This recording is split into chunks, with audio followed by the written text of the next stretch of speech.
I'm Ben Brown for the ABC 15 political team. DHS Secretary Kristi Noem handed out $10,000 bonus checks to TSA agents. President Trump has floated the idea of handing out $10,000 checks to air traffic controllers. But there's thousands of other federal workers who helped keep the airport open, and they weren't mentioned. Also, what's the criteria to even get one of those checks? They make sure that the system works, and it does impact their morale. And they reach out to me and they say, Dave, what's going on here?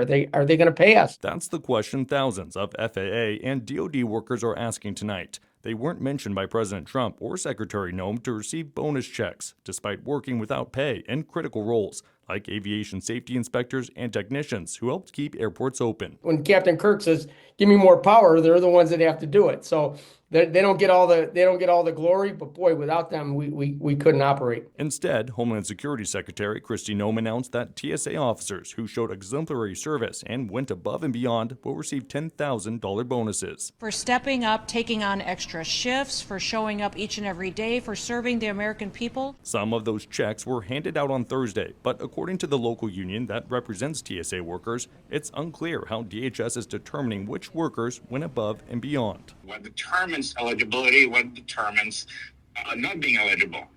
From the sounds of currently, we haven't seen anything in writing, so we only can make reasonable conclusions. Based on the assumption it's only workers who never missed a day and took on extra shifts, only a small fraction of Arizona's more than 800 TSA workers would be eligible.